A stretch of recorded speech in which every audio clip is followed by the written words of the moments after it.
దేవునికి మహిమ కలుగును గాక. ఈ రాత్రికాల సమయంలో ఈ ఆన్లైన్కి వచ్చిన మీ అందరినీ ప్రభు దీవించి ఆశీర్వదించును గాక. ఈ రాత్రికాల సమయంలో మనం దేవుని వాక్యాన్ని ధ్యానించుకొని దేవుని వాక్యం మన జీవితంలో నెరవేరాలంటే మనం ఏం చేయాలి, దేవుని వాక్యాన్ని మనం ఏ రీతిగా మనము అర్థం చేసుకోవాలి, గ్రహించాలని కొన్ని విషయాలను మనము నేర్చుకుందాం. చూడండి, పేతురు రాసిన మొదటి పత్రిక 3వ అధ్యాయము 9వ వచనము. 3వ అధ్యాయము 9వ వచనము. पेत्राचा पहिला पत्र 3रा अध्याय 9వ वचन. ఆశీర్వాదమునకు వారసులవుటకు మీరు పిలువబడుతుంది కనుక కీడుకు ప్రతి కీడు అయినను దూషణకు ప్రతి దూషణను చేయక విధించు. చూడండి ప్రియులారా, దేవుని వాక్యము సెలవిస్తుంది, ప్రభువు నిన్ను నన్ను మనందరినీ, ఇక్కడ దేవుని వాక్యం సెలవిస్తుంది, నేను మిమ్మును ఆశీర్వాదానికి వారసులుగా ఉండడానికి పిలిచిన. ప్రభువు మనను ఎందుకు పిలిచిండు అంటే ఆశీర్వాదానికి వారసులుగా, అనగా ఆశీర్వాదము మనకు సొంతమవుటకు, ఆశీర్వాదము మనకు ఆస్తిగా ఇయ్యడానికి, ఆశీర్వాదమును మనకు స్వాస్థ్యంగా ఇయ్యడానికి ప్రభువు మనను పిలిచిందట. Praise the lord. ఈరోజు మనము ఆశీర్వాదమును పొందుకొని ఆశీర్వాదంగా జీవిస్తూ ఆశీర్వాదంగా ఉండాలంటే ప్రభు సన్నిధిలో ఏం చేయాలి? చాలా మంది అంటారు, ప్రభువా నన్ను ఆశీర్వాదించడానికి నువ్వు పిలిచినావు కదా, ఆశీర్వాదానికి వారసుడిగా ఉండడానికి పిలిచినావు కదా. అయితే ఆశీర్వాదానికి వారసుడిగా ఉండడానికి పిలువబడిన నీవు నేను చేయవలసిన పని ఏంటో ప్రభు చెప్తుంది. అదేం చేయాలంటే ఆశీర్వాదానికి వారసుడిగా పిలువబడిన వాడు దీవించాలి. ఏం చేయాలి? దీవించాలి. ప్రతి ఒక్కరిని దీవించాలి. దూషించకూడదు. ఏం చేయకూడదు? దూషించకూడదు. ఏం చేయకూడదు? శపించకూడదు. ఏం చేయకూడదు? కీడుకు ప్రతి కీడు చేయొద్దు. ఎవరికి కీడు చేయొద్దు. నీ జీవితంలో నీవు ఆశీర్వాదం పొందుకోవాలంటే, నీ జీవితంలో నీవు ఆశీర్వాదంగా ఉండాలంటే, నీ జీవితంలో నీవు ఆశీర్వాదమును సంపాదించుకోవాలంటే నీవు నేను చేయవలసిన పని ఏంటంటే దీవించాలి. Praise the lord. ఏం చేయాలి? దీవించాలి. ఎవరిని దీవించాలి? చెప్పండి, ఎవరిని దీవించాలి? Praise the lord. చెప్పాలి, మాట్లాడాలి. ఎవరిని దీవించాలి? నీ శత్రువులను దీవించాలి. మత్తయి సువార్త 5వ అధ్యాయంలో చూడండి, ఆడ ఎవరిని దీవించమని చెప్తుండో. 5वां अध्याय 34 वचन.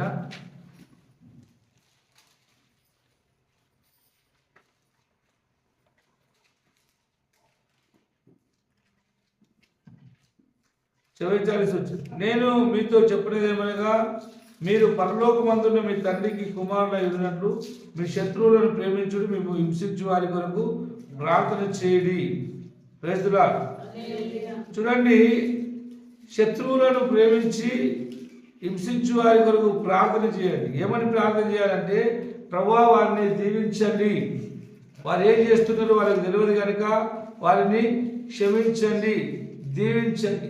మనం దీవించినప్పుడు జరిగే విషయం ఏంటంటే, ఎదురుగా వాడు ఆ దీవెనకు పాత్రుడైతే ఆ దీవెన వారి మీదకి వెళ్తుంది. ఒకవేళ ఎదురుగా వాళ్ళు ఆ దీవెనకు పాత్రులు కానప్పుడు ఆ దీవెనలన్నీ తిరిగి మన మీదకి వస్తాయి. Praise the lord.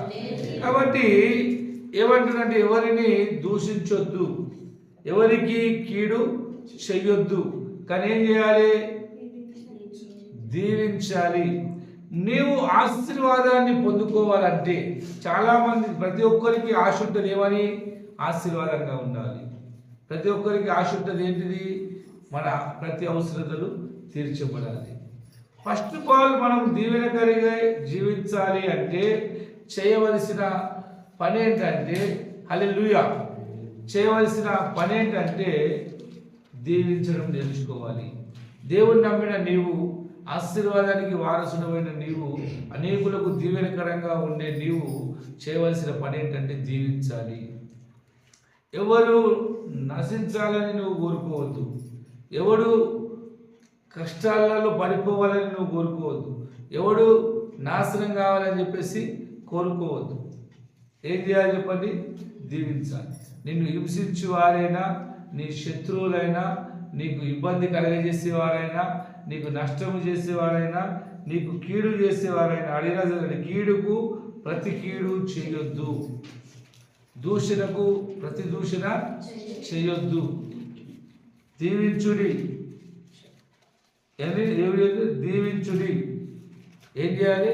దీవించాలి. Praise the lord.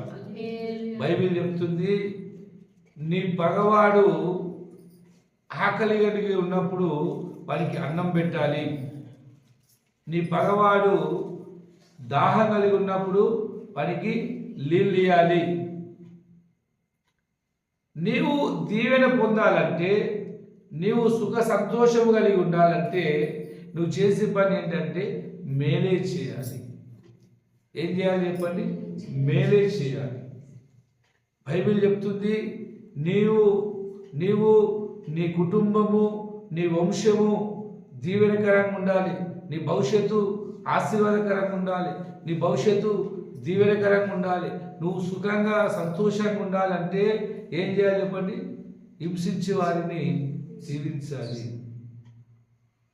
కీడు చేయడం మాని మేలు చేయాలి. అందరితో సమాధానం ఉండాలి. ఇదే అధ్యాయమును మనము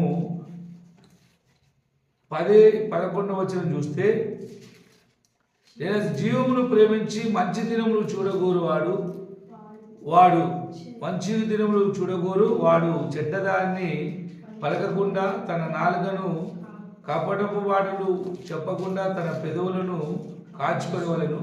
అతడు కీడు నుండి తొలగి మేలు చేయవలను, సమాధానాన్ని వెతికి దాన్ని వెంటాడవలను. చూడండి, నీ జీవితంలో నీవు మేలు కలిగి జీవించాలి, సుఖ సంతోషాలు కలిగి జీవించాలి, శాంతి సమాధానం కలిగి జీవించాలి, ఆరోగ్యము ఐశ్వర్యం కలిగి జీవించాలంటే మేలు చేయడం నేర్చుకోవాలి. మేలు చేయడం నేర్చుకోవాలి. మనం ఏం చేస్తాం? మేలు చేసినోనికి మేలు చేస్తాం, కీడు చేసినోనికి కీడు చేస్తాం. కానీ బైబిల్ ఏం చెప్తుందంటే, నీవు శత్రువులకు కూడా మేలు చేయాలి. ఎవరికి మేలు చేయాలి చెప్పండి? శత్రువులకు కూడా మేలు చేయాలి. Praise the lord. వాళ్ళ విషయంలో అపకారాన్ని మనసులో ఉంచుకోకూడదండి. వారు బాగుపడాలనే ఆలోచన నీకు ఉండాలి. వారు దీవెన పొందాలనే ఆలోచన నీకు ఉండాలి. వారికి మేలు కలగాలనే ఆలోచన మీకు ఉండాలి. వారు నశించిపోకుండా ఉండాలని నీవు కోరుకోవాలి. చూడండి, ఇదే రాసిందంటే రోమా పత్రిక 12వ అధ్యాయము 20వ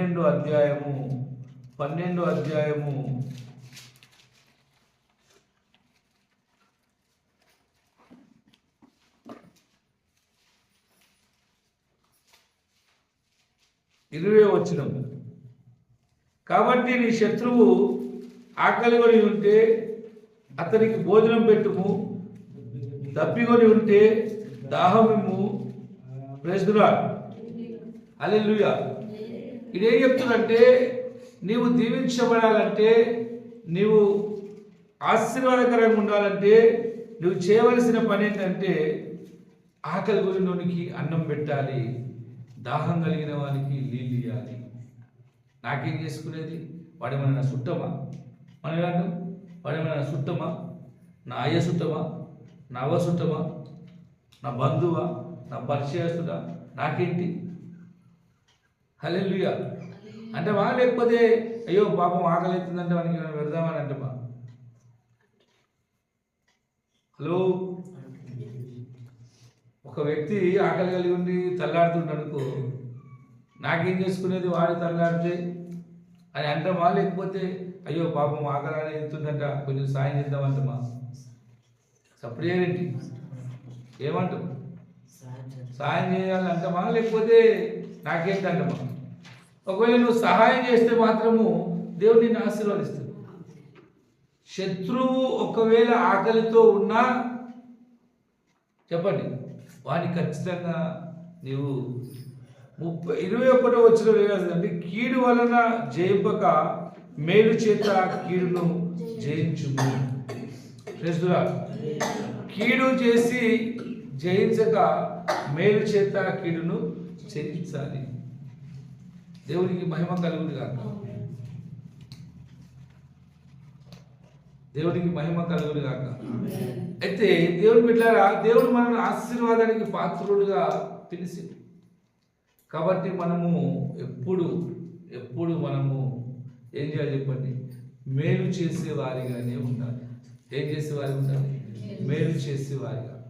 ఒక పూట మనం ఉపవాసం ఉన్నా సరే కానీ పక్కోడికి మేలు చేయాలనే ఆలోచన మనకు కలిగి ఉండాలి. ఎందుకంటే ఎవరైతే మేలు చేస్తారో చెప్పండి, ఎవరైతే మేలు చేస్తారో వారినే దేవుడు ఆశీర్వదిస్తాడు. చూడండి, నేను మీకు ఒక వాక్యం చూపిస్తా. మత్తయి సువార్త 25వ అధ్యాయము 34వ వచనంలో ప్రభు ఒక మాట మాట్లాడుతూ ఉన్నారు. మత్తయి సుసమాచాर 25 अध्याय 34 वचन చదువుతారా? అప్పుడు రాజు తన కుడివైపున ఉన్నవారిని చూచి నా తండ్రి చేత ఆశీర్వదింపబడిన వారలారా, చూడండి ఏమంటుందో, నా తండ్రి చేత ఆశీర్వదింపబడిన వారలారా రండి, లోకము పుట్టింది మొదలుకొని మీ కొరకు సిద్ధపరిచిన రాజ్యమును స్వతంత్రించుకోండి. చూడండి, ఎవరట ఆశీర్వదింపబడిన వారు? ఎవరు ఆశీర్వదింపబడిన వారు? కింద చెప్తాడు, మీరు ఆకలైనప్పుడు అన్నం పెట్టిర్రు, దాహమైనప్పుడు నీళ్ళు ఇచ్చిర్రు, దిగంబరిగా ఉన్నప్పుడు వస్త్రాలను ఇచ్చిర్రు, రోగంతో ఉన్నప్పుడు నన్ను పరామర్శించిర్రు, పరదేశిగా ఉన్నప్పుడు నన్ను చేర్చుకున్నారు, చెరసాలలో ఉన్నప్పుడు నన్ను కలవడానికి వచ్చిర్రు. కాబట్టి మీరు ఆశీర్వదించబడిన వారు. నేను ఆశీర్వాదం పొందాలని ఎన్నో ఆశలుంటాయి కదా. మనకేముంటుంది చెప్పండి? నేను ఆశీర్వదింపబడాలి, నేను ఆశీర్వదింపబడాలి, నేను ఆశీర్వదింపబడాలి. मला आशीर्वाद पाहिजे, मला आशीर्वाद पाहिजे, मला शांती पाहिजे, मला आरोग्य पाहिजे, मला समाधान पाहिजे, मला ते पाहिजे, हे पाहिजे, అన్ని पाहिजे. ఈ పాहिजे కావాలంటే చెప్పండి ఏం చేయాలి చెప్పండి? అవసరతల్లో ఉన్న వారిని ఆదుకోవాలి. రాదు మనకు. ఆమేన్, హల్లెలూయా. దేవుని బిడ్డలారా, దేవుడు నిన్ను ఆశీర్వాదానికి వారసుడిగా మార్చిండు, ఆశీర్వాదానికి వారసుడిగా ఉండడానికి పిలిచిండు. మరి అట్లే రాసింది ఆశీర్వాదాचा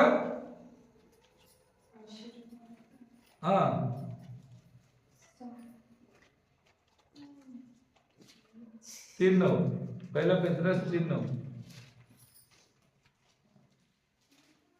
प्रेज द लॉर्ड, हालेलुया. कारण आशीर्वाद हे वचन निर्णयासाठी तुम्हाला पाचारण करतात. कशासाठी देवाने आपल्याला पाचारण केलेलं आहे? आशीर्वादाचा वचन मिळवण्यासाठी. देवाने आपल्याला आशीर्वादाचा वचन देणार आहे. आपण आशीर्वाद पाहिलेला लोक आहात.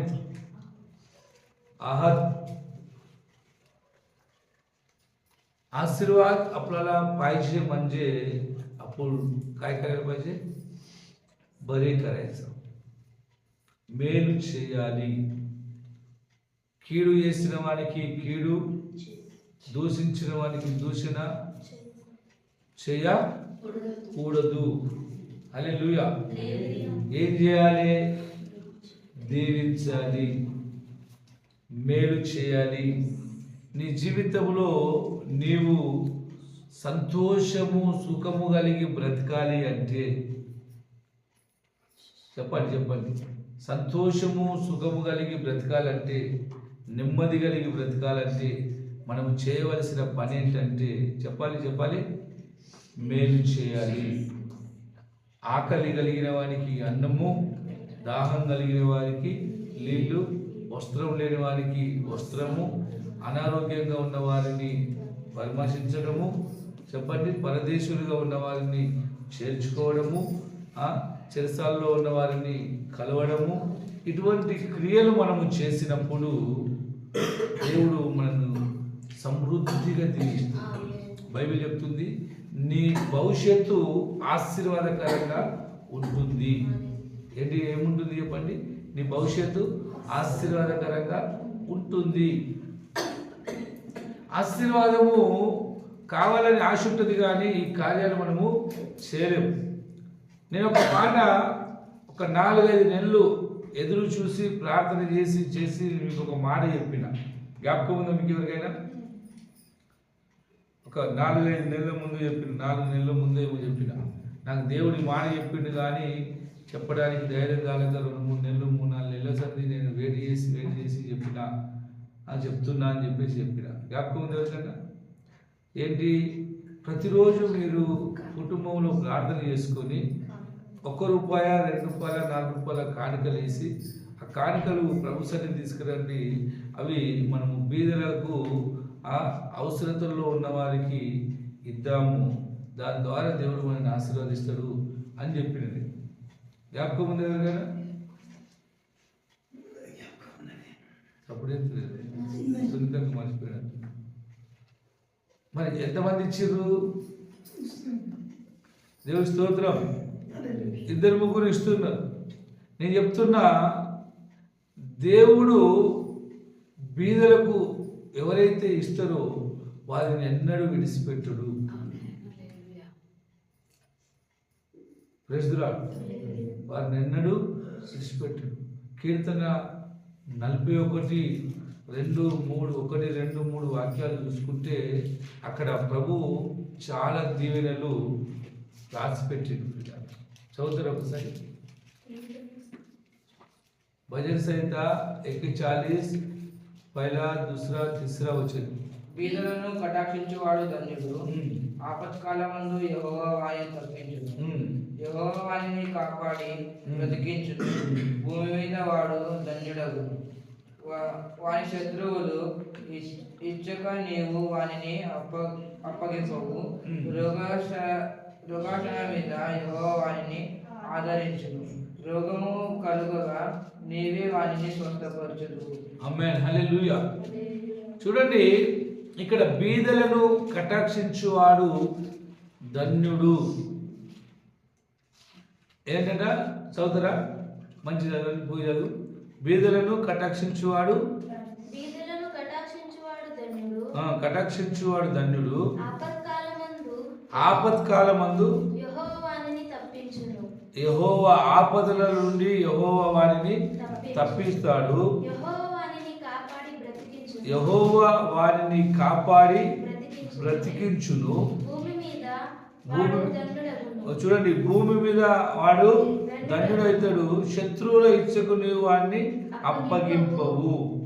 చూడండి, మేలు చేసిన వారికి ఎన్ని రకాలైన ఆశీర్వాదాలు ప్రభువు రాసిపెట్టిండు. నేను 2-3 వారాల సరి చెప్పుకుంటూ వస్తున్నా, బైబిల్లో రాసిన ఏ వాక్యం కానీ నెరవేరక తప్పదు. బైబిల్లో రాసిన ప్రతి మాట నెరవేరుతుంది. బైబిల్లో రాసిన ప్రతి మాట నెరవేరుతుంది. అది చిన్నది కానీ పెద్దది కానీ, కొత్త నిబంధనలు కానీ పాత నిబంధనలు కానీ, బైబిల్లో రాసిన ప్రతి మాట నెరవేరుతుంది. అయితే ప్రియులారా, కొన్ని క్రియలు మన జీవితంలో లేక మనము దేవుని ఆశీర్వాదాలను పోగొట్టుకుంటా ఉంటాం. కొన్ని క్రియలు మనలో లేక మనం ఏం చేస్తే చెప్పండి, ఆశీర్వాదాలను పోగొట్టుకుంటూ ఉంటాం. బైబిల్లో దేవుని వాక్యం రాసింది, దేవుడు అన్యాయస్తుడు కాడు. దేవుడు అన్యాయస్తుడు కాడు. ప్రేస్తులా, దేవుడు మనల్ని దీవించాలి అని మనము ఆశపడితే మనము చేయవలసిన పని ఏంటంటే మేలు చేయడము నేర్చుకోవాలి. ఏం చేయడం నేర్చుకోవాలి? మేలు చేయడం. మేలు చేయడం అంటే అవసరతలో ఉన్న వారిని ఆదుకోవాలి. నీ శక్తి కొలది నీవు ఎవరికి అవసరతలో ఉన్న వారికి సహాయాన్ని చేయాలి. వాడు శత్రువు అయినా సరే, ఎవరు చెప్పండి? శత్రువు అయినా సరే వాడికి ఆకలి కలిగినప్పుడు వానికి ఏం చేయాలి? అన్నం పెట్టాలి. దాహం కలిగినప్పుడు వానికి నీళ్లను ఇయ్యాలి. అప్పుడే కదా ప్రభువు మనను ఆశీర్వాదకరంగా మారుస్తాడు. అప్పుడే కదా మనను దేవుడు ఆశీర్వాదకరంగా మారుస్తాడు. మనుషుల స్వభావం ఏంటంటే చెప్పండి, కీడు చేసిన వానికి కీడు చేస్తారు, మేలు చేసిన వానికి కూడా కీడు చేస్తారు. చెప్పండి, మేలు చేసిన వానికి కూడా కీడు చేస్తారు. తిన్నింటి వాసాలు లెక్క పెడతారు అని ఒక సామెత ఉంది. తిన్నింటి వాసాలు లెక్క పెడతారు అని. అన్నం పెట్టిన వానికి సున్నం పెడతారు అనే సామెతలు ఉన్నాయా? మేలు చేసిన వానికి కీడు చేస్తారు. మేలు చేసిన వానికి కీడు, వాళ్ళు చేసిన మేలులను మర్చిపోయి వాళ్ళు ఆశీర్వదింపబడిన తర్వాత, అందలం ఎక్కిన తర్వాత, ఒక పై స్థానానికి వచ్చిన తర్వాత చేసిన మేలులను మర్చిపోతారు. ఏం చేస్తారు చెప్పండి? చేసిన మేలులను మర్చిపోతారు. వారు మేలు చేసిరుగా, వాళ్ళ ఉపకారము నా పైన ఉంది కదా అనే సంగతిని మర్చిపోతారు. కొంతమంది దేవుని నమ్ముకున్న వాళ్ళైతే, యేసుప్రభు నమ్ముకున్న వాళ్ళైతే ఇంకా హుషారు ఎక్కువ. ఏమైనా తెలుసా? నువ్వు కాదు నాకు చేసింది, దేవుడు నన్ను ఆశీర్వదించింది. హల్లెలూయా. ఏది చెప్పండి? వాళ్ళు ఏమంటారు చెప్పండి? నువ్వు నాకేం చేయలేదు, దేవుడే నన్ను ఆశీర్వదించింది. Praise the lord. మేము కొంతమందిని చూస్తూ ఉన్నాం. కొంతమందిని మాకు తోటి వారిని చూస్తూ ఉన్నాం, సహోదరులను చూస్తూ ఉన్నాం.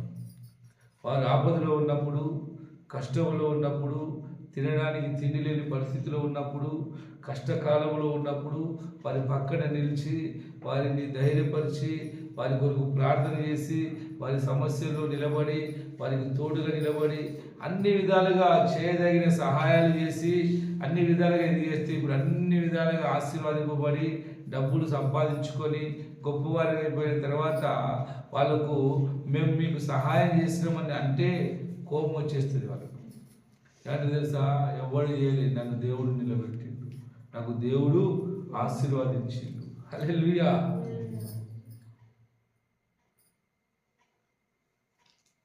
ఒక అక్క ఉండేది మన చర్చిలో. ఆమె కడుపులో ఇంత గడ్డ పెట్టుకొని దేవుని సన్నిధికి వచ్చింది. ఇంత గడ్డ పెట్టుకొని ఆమె గర్భసంచి పక్కపొండి ఇంత పుండు అయింది. ఆ పుండు పెట్టుకొని ప్రభు సన్నిధికి వచ్చింది. ప్రార్థన చేస్తే దేవునికి మహిమ కలుగును గాక.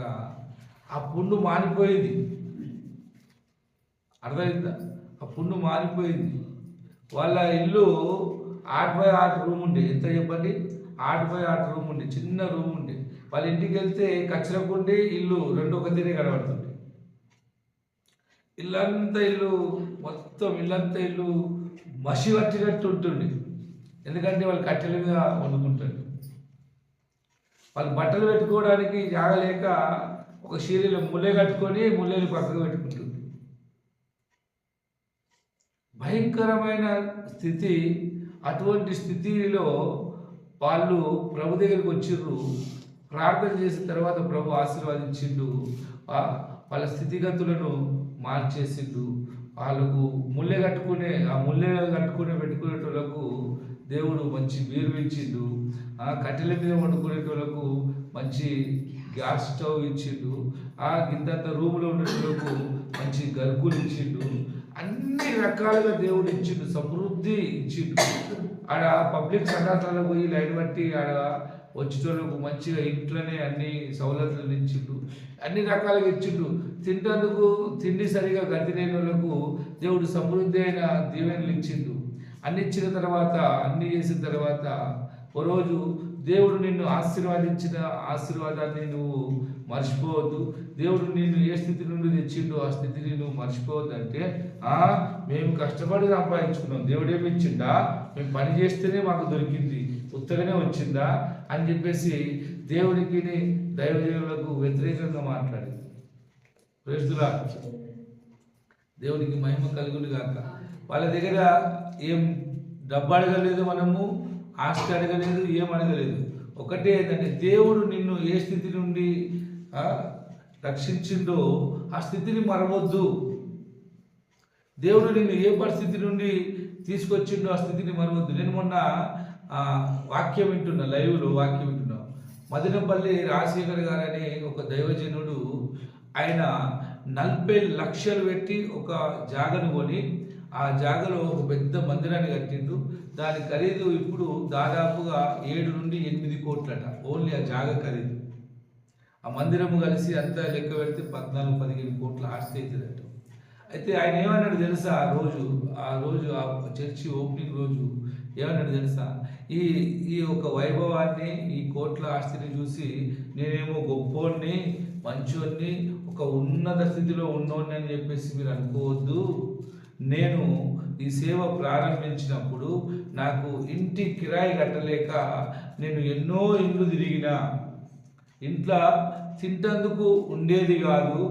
నేను పొద్దంతా ప్రార్థనలను నడిపించి ప్రార్థన చేసి రాత్రి పూట నేను ఆ సైకిల్ రిక్షా తొక్కి బతికిన అని ఎన్నో సాక్ష్యాలు చెప్తూ, ఓసారి నాకు కిరాయి కట్టడానికి డబ్బులు లేక మేము బస్ స్టాండ్లో పడుకున్న రోజులున్నాయి అని. ఏమని చెప్పండి, బస్ స్టాండ్ లోపల పడుకున్న రోజులున్నాయి, నా బ్రతుకు ఇది కాదు అని చెప్పిండు. ఏమన్నా అర్థమవుతుంది కదా, నా బ్రతుకు, నా స్థితి ఏంటి, ఇంటి కిరాయి కట్టడానికి శాతగాక బస్ స్టాండ్లో పడుకున్న స్థితి రాదు. నా స్థితి ఇది కాదు. ఇప్పుడు మీరు చూస్తున్న స్థితి ఇది కాదు, ఇది నాకు దేవుడిచ్చింది. హల్లెలూయా. ఇది నాది కాదు, ఇది నాకు దేవుడిచ్చింది అని చెప్పింది. ఆ మాట చెప్పగలమా మనము? ప్రేస్తులా, ఆ మాట మనం చెప్పగలమా? ప్రభు సన్నిధికి వచ్చినప్పుడు మన స్థితి ఏంటి? ఆ స్థితిని మనము మర్చిపోవద్దు. కాబట్టి ప్రభువుకు చెప్పాలి ఏంటంటే, ప్రభువా నాకు ఇచ్చిందంతా, నా దగ్గర ఉన్నదంతా నీవిచ్చిందే. అందుకే భక్తుడైన పౌలు అంటాడు, నేనేమై ఉన్నాను, నీ దయ వలనే ఉన్నాను. నేనేమై ఉన్నాను, అది నీ దయ వలనే. ఈరోజు నేను ఈ స్థితిలో బ్రతుకుతున్నానంటే ఈ స్థితి ప్రభువా నీవు ఇచ్చిన దయ, నీ దయ ద్వారానే నువ్వు నాకు ఇచ్చినవు. ఇది నీ కృపనే కానీ నా బలము, సామర్థ్యము, నా యొక్క బుద్ధి జ్ఞానాలు కాదు. హల్లెలూయా. పౌలు అంటాడు, నేను ప్రధాన పాపిని, పశుప్రాయుడను, పాపులలో ప్రధానుడను, పశుప్రాయుడను అంటే బుద్ధి జ్ఞానము లేనివాడను. మీకు తెలుసా, పౌలు ప్రభుని నమ్మనప్పుడు లక్షాధికారి, ఇప్పుడు కాదు, 2000 సంవత్సరాల క్రితము పౌలు లక్షల ఆస్తి ఉండేదట. అప్పుడు షిప్ యార్డ్ ఉండేదట వాళ్ళ అయ్యకు. ఏంటి చెప్పండి, షిప్ యార్డ్ తెలుసా? కోట్ల సంపాదన. ఇప్పుడు సముద్రం పక్క పొంటి షిప్పులు వస్తాయి చూడండి, పెద్ద పెద్ద పడవలు వస్తాయి చూడండి, అలాగే వెళ్ళి సామాన్లు దించుడు పంపించుడు ఉంటుంది చూడు, షిప్ యార్డ్ అంట. అర్థమైందా?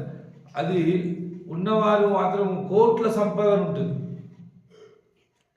అటువంటి వాళ్ళ ఉండేది ఆయన. అంత ధనవంతుడు ఆయన. ప్రభు కొరకు సమస్తాన్ని ఖర్చు పెట్టి ఆయన బీదగా మారింది.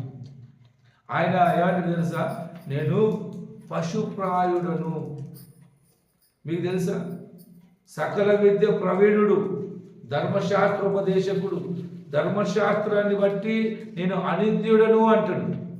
తెలుసా, ధర్మశాస్త్రమును బట్టి నేను అనింద్యుడను అంటే ధర్మశాస్త్రము కూడా నా మీద నింద మోపనంతగా భక్తి కలిగి బ్రతికినట్టు నేను. మీకు తెలుసా, ధర్మశాస్త్రమును బట్టి చూస్తే ఎవడు కూడా నిర్దోషిగా ఎంచబడు. కానీ పౌలు జీవితం ఎటువంటిదంటే ధర్మశాస్త్రానుసారంగా జీవించి ధర్మశాస్త్ర ప్రకారంగా అనింద్యుడు అంటే నిందలేని వాణిగా బ్రతికిందట. అంత భక్తి, అంత నిష్ఠ, అంత సమర్పణ, అంత ధీరత్వము కలిగి బ్రతికిన వాడు ఏమంటే తెలుసా, నేను పశుపాయుడను అంటే పశువు లాంటి మనస్సు గలవాడను. మనకు 4 విషయాలు తెలియగానే నాకు అన్ని తెలుసు, నేను జ్ఞానవంతులు అని చెప్పేసి పొంగుతాం కదా. నాకు అన్ని తెలుసు, అది తెలుసు, నువ్వేంటి నాకు చెప్పేది అన్నట్టుగా మనం అనుకుంటాం. కానీ ఆయన అంత జ్ఞానము కలిగిన వాడు. ధర్మశాస్త్ర పండితుడు గమలీయేలు అనే ఒక భక్తుని దగ్గర ఆయన ధర్మశాస్త్రాన్ని నేర్చుకున్నాడు. మంచి భక్తిపరుడు, పరిసేయుడు అంటే తెలుసా, నిష్ఠగా భక్తి చేసేవారు. వారానికి 2 సార్లు ఉపవాసం ఉండి తనకు కలిగిన దాంట్లో దశభాగాలు ఇస్తూ ప్రార్థనలు చేస్తూ ఏ మచ్చ మార్క అనకుండా బ్రతికేవారు. అటువంటిగా ఉన్నవాడు కూడా ఏమంటుందంటే, నేనేమై ఉన్నానో నీ దయ వల్లనే అంటాడు. మనము ప్రియులారా, మనము నెబుకద్నెజరు వలె ఈ ఘనత, ఈ మహిమ, ఈ యొక్క అధికారము, ఈ ఆస్తి అంతస్తు నా బలము కాదా, నా జ్ఞానము కాదా, నా పరిశ్రమము కాదా? హల్లెలూయా. నెబుకద్నెజరు ఎవరో తెలుసా? ప్రపంచ దేశాలను పరిపాలించిన చక్రవర్తి. ఆయన ఏమంటారు తెలుసా, రోజు ఈ రాజ్యము, ఈ కోటలు, ఈ వైభవము నా బలము, నా జ్ఞానము, నా పరాక్రమము కాదా? అప్పుడు దేవుడు అంటాడు, అరే నాయన, నువ్వు గాడిద లెక్క పోయి గడ్డి మేయి అంటాడు. దేవునికి స్తోత్రం. అయితే ఆ సిస్టరు, నేను కష్టపడి సంపాదించుకున్నాం, మేము బాధపడి సంపాదించుకున్నాం, రూపాయి ఎన్నికేసుకొని సంపాదించుకున్నాం, దేవుడు ఇచ్చినట్టు ఏంటి అని అన్నది నన్ను.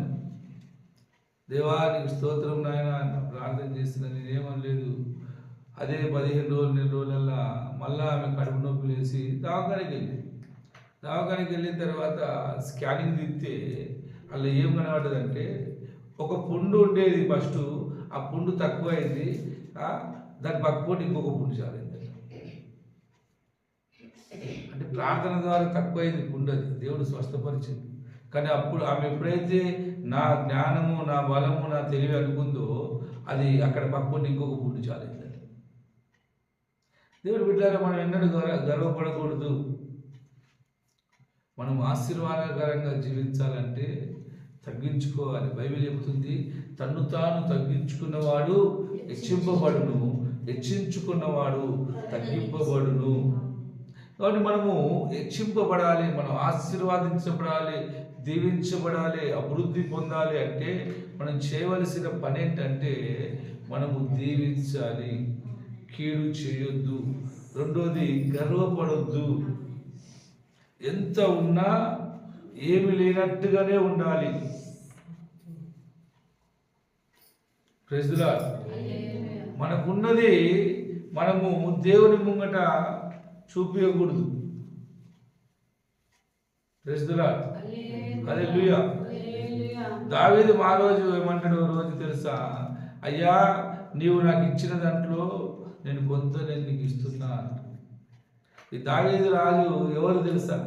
అడవిలో గొర్రెలు కాసుకుంటూ, అడవిలో తన తండ్రి గొర్రెలను కాసుకుంటా అడవిలో తిరిగేవాడు. చిన్న చిన్న పాటలు పాడుకుంటూ దేవుని స్తుతించుకుంటూ అడవిలో తిరిగేవాడు. కానీ ఆయన కొంత నాకు ఇచ్చిన దాంట్లో కొంత ఇచ్చిన, అంటే నా దగ్గర 1000 రూపాయలు ఉంటే నీకు ఒక 100 రూపాయలు ఇచ్చిన, లేకపోతే ఒక 50 రూపాయలు ఇచ్చిన అన్నట్టుగా మాట్లాడుతున్నాడు. ఆయన ఎంత ఇచ్చినట్టు తెలుసా? దేవునికి 12 లారీల బంగారం ఇచ్చిందట. ఎంత చెప్పండి? 12 లారీల నిండా బంగారం ఇచ్చిందట. ఆ 12 లారీల బంగారం ఇచ్చి ఏమంటుంది చెప్పండి? కొంత ఇచ్చిన. మరి అంత ఇస్తే ఎన్ని లారీలు అవుతుంది చెప్పండి? అంత ఇస్తే ఎంత అవుతుంది? కొంత ఇచ్చిన అంటుంది.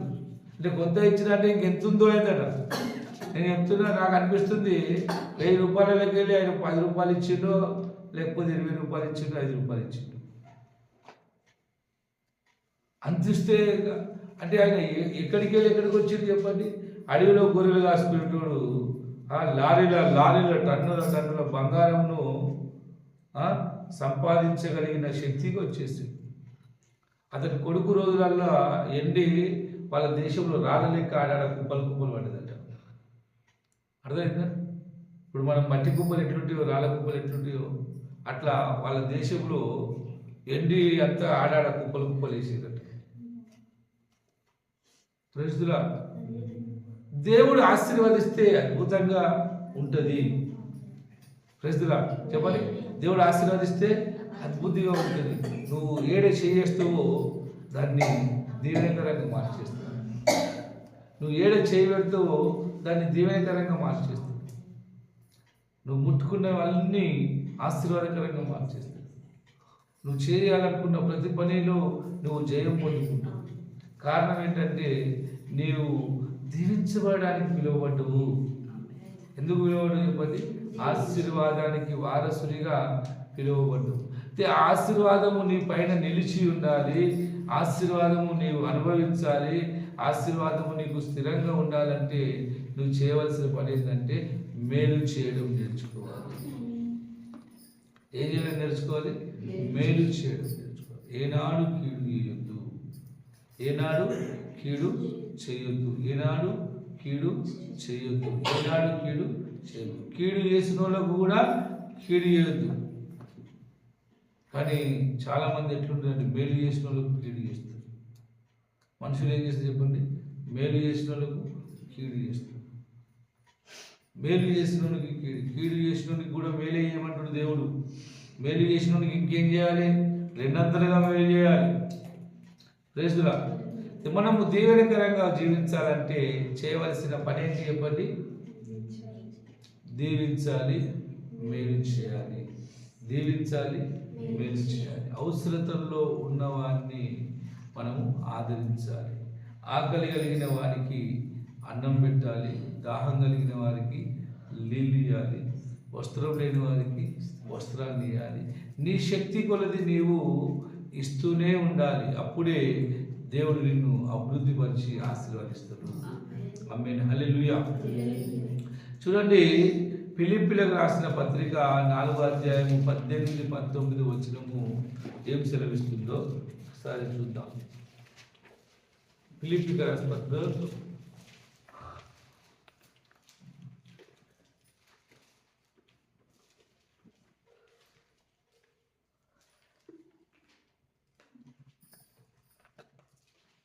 चार अध्याय 18-19. నాకు సమస్తమును సమృద్ధిగా కలిగి ఉన్నది. మీరు పంపిన వస్తువులు ఎపాఫ్రోదితు వలన పుచ్చుకొని ఏమీ తక్కువ లేక ఉన్నాను. అవి మనోహరమైన సువాసనయు దేవునికి ప్రీతికరమును ఇష్టమునైన యాగమునై ఉన్నది. కాగా దేవుడు తన ఐశ్వర్యము చొప్పున క్రీస్తు యేసునందు మహిమలో మీ ప్రతి అవసరమును తీర్చును. Praise the lord. మనం చాలాసార్లు ప్రార్థన చేస్తాము, చాలాసార్లు అంటాం, కాగా దేవుడు తన ఐశ్వర్యము చొప్పున క్రీస్తు యేసునందు మహిమలు మీ ప్రతి అవసరమును తీర్చు. దేవుడు తన ఐశ్వర్యము చొప్పున మన అవసరతలు తీరుస్తాడు. పరమేశ్వర్ తన సంపత్తి అనురూప్ ख्रिस्त मध्ये आपला सर्व गरजा पूर्ण करेल అని మనం అంటాం. చదవండి సిస్టర్ మాట 19 4:19.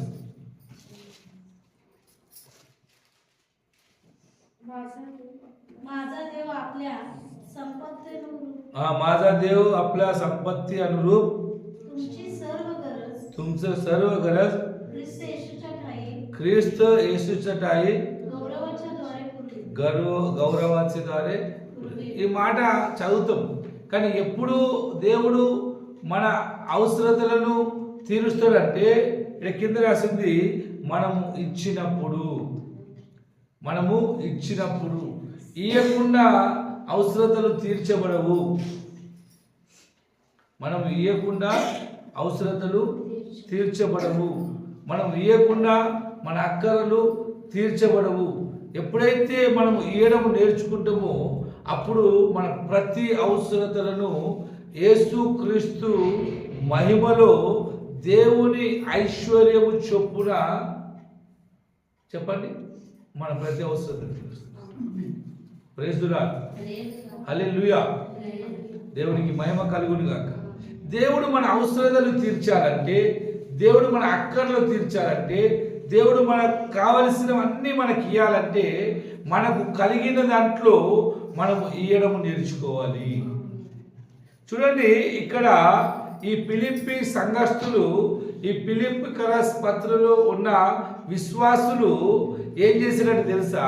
ఎపఫ్రాదోతు అనే ఒక యవనస్తుని చేతికి కొన్ని కానుకలను వాళ్ళు జమ చేసి ఆయనకి ఇచ్చి, నువ్వు వెళ్ళి పాస్టర్ అయిన ఆ పౌలుకి ఇచ్చేసి, దైవజనుడైన ఆ పౌలుకు ఇయ్యి అని చెప్పేసి ఆయన చేతికి ఇచ్చి పంపించిరట. పంపించినప్పుడు ఆ వస్తువులన్నిటిని తీసుకొని ఆయన ఏం చెప్తుండంటే, నేను మీరు ఇచ్చిన దాని ధనాన్ని ప్రేమించి కాదు నేను మాట్లాడేది, మీ ఆశీర్వాదం ఎక్కువ కావాలని నేను మాట్లాడుతున్నా. మీరు ఇచ్చింది ఏదైతే చూడండి, అది దేవునికి ఎంతో మనోహరమైనది. మీ భాషలో ఏం రాసింది? మనోహరమైనది అనే మాట. 18 వచనంలో లాస్ట్ మాట చదవండి. కాదు, దాని మీద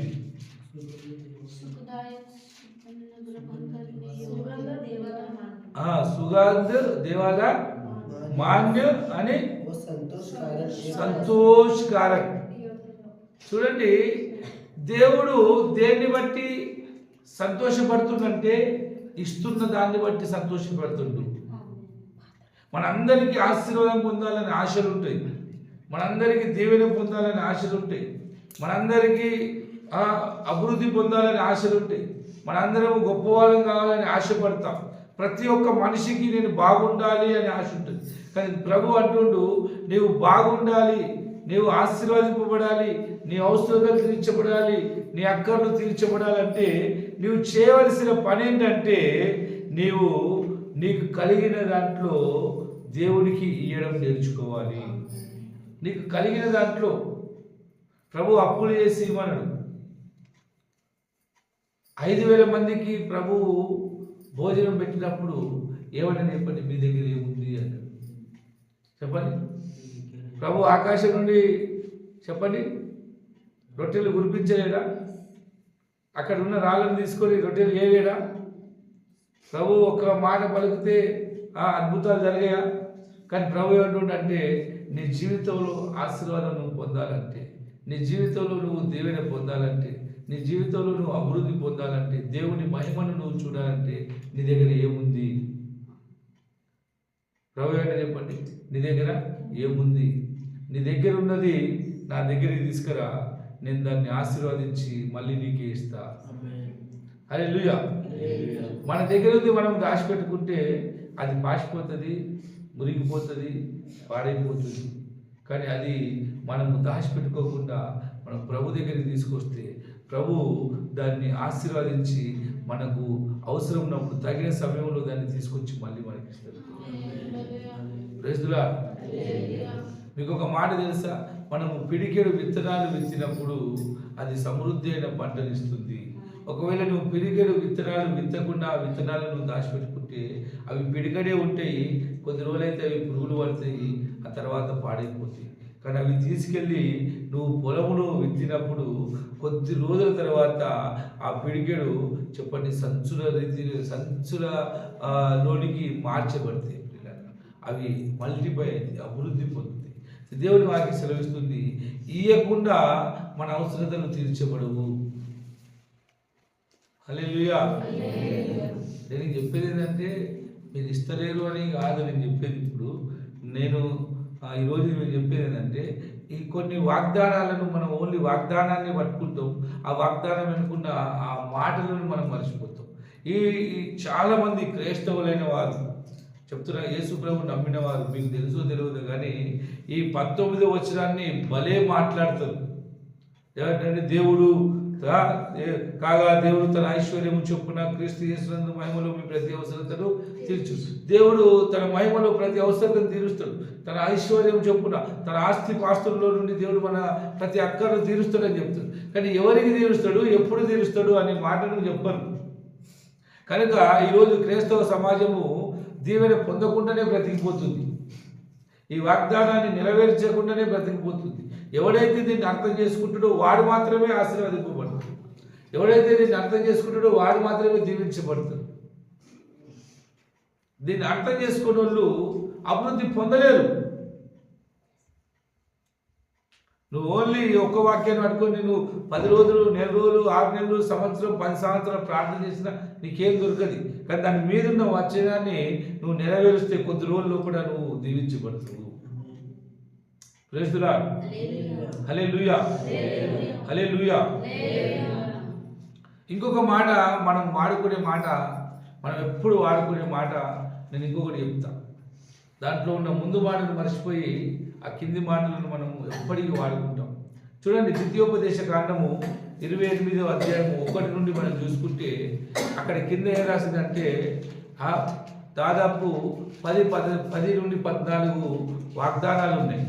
ఏంటి తెలుసా? నువ్వు అనేకులకు అప్పిస్తావు కానీ అప్పు చేయవు, నువ్వు పైవాడుగా ఉంటావు కానీ కిందివాడుగా ఉండవు, నువ్వు తలగా ఉండవు కానీ తోకగా ఉండవు అనే ఈ వాగ్దానాలను చాలామంది వాడుకుంటారు. వాడతారా వాడరా? देवाचा वचनात लिहिलेलं आहे, तो उसने देतो उसने घेत नाही. देवाचं वचन लिहिलेलं आहे, तो मस्तक असणार शेपूट नाही. देवाच्या वचनात लिहिलेलं कधी तू पैवाडीగా ఉండవు కిందివాడిగా ఉండవు. తీసిరా అనువాద 28 అధ్యాయ ద్వితీయోపదేశ కాండం చెప్తే కదా, 28 అధ్యాయం 1 నుండి 14 దాకా చదివితే అన్ని దీవెనలే. 2వ వచనం నుండి చదివితే 14 దాకా అన్ని దీవెనలే. నువ్వు ఇంట్లోకి వెళ్ళి బయటకు వెళ్ళినప్పుడు దీవించబడతావు, బయటకు వెళ్ళి ఇంట్లోకి వచ్చినప్పుడు దీవింపబడతావు. చాలామంది ఎక్కడైనా జాబ్కి వెళ్తున్నప్పుడు, ప్రయాణానికి వెళ్తున్నప్పుడు ఈ వాక్యాలు చదువుతారు. నీ శత్రువులు నీ మీదికి వస్తారు కానీ వాళ్ళు నిలబడరు, పారిపోతారు. నీ నామం గొప్ప చేయబడుతుంది. నువ్వు అన్ని వాగ్దానాలు వాళ్ళు ఎత్తి పట్టుకుంటారు. వాస్తవమే, ఈ వాగ్దానాలు అన్నీ మన కోసమే. కానీ ఆడ ఏ రాసింది తెలుసా? 1వ వచనం చదవండి, 1వ వచనం చదవండి. అది తెలియదు.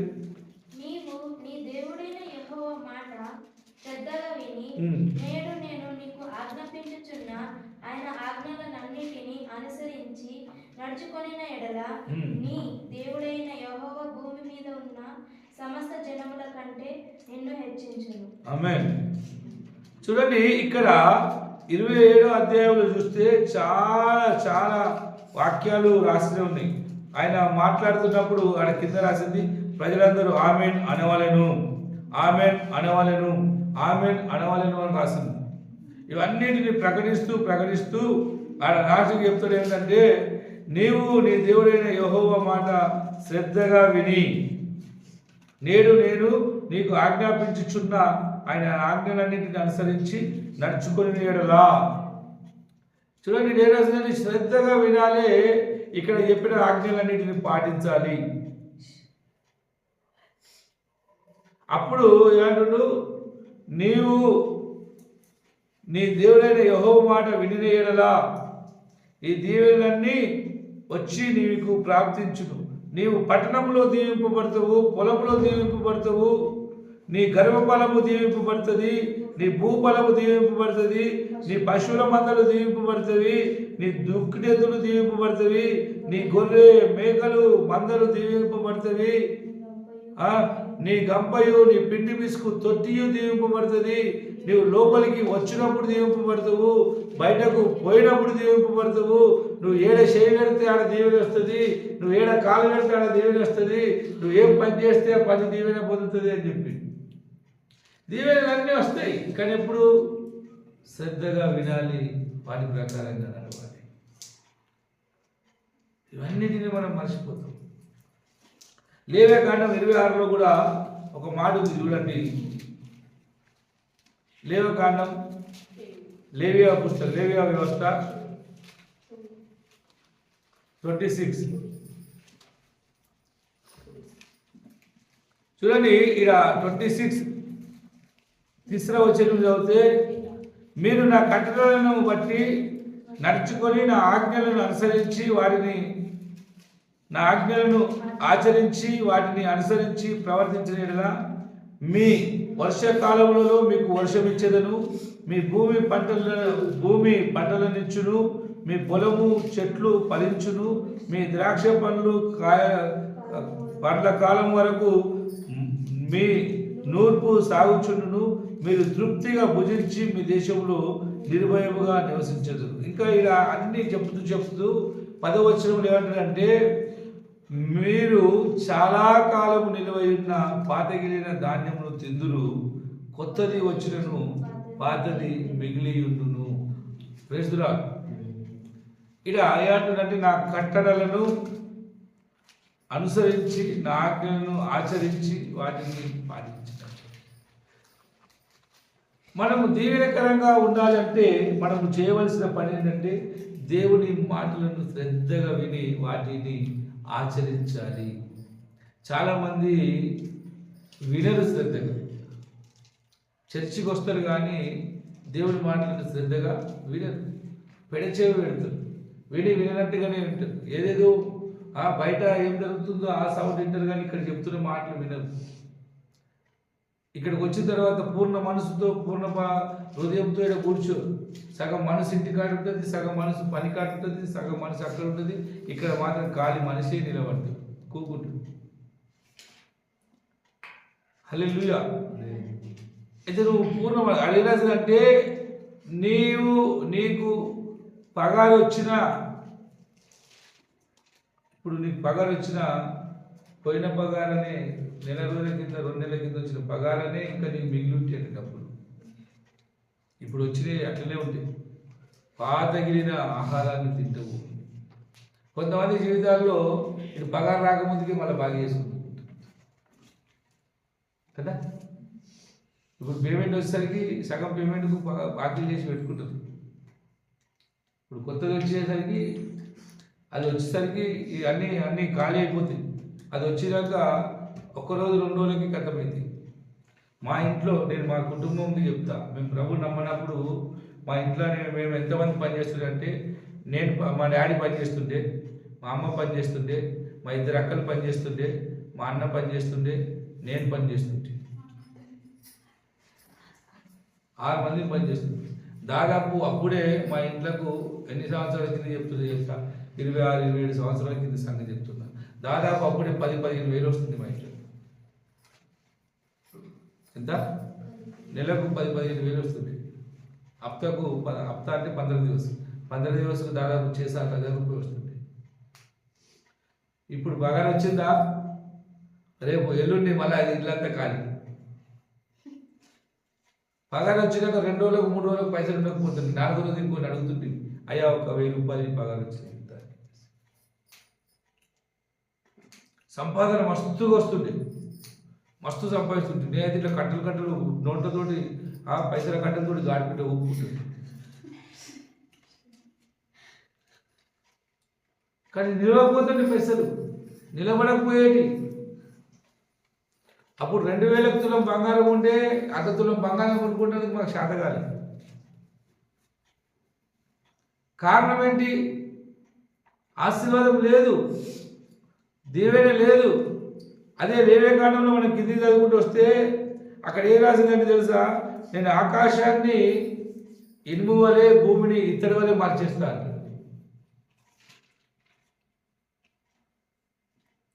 దేవుని మాట వినకపోతే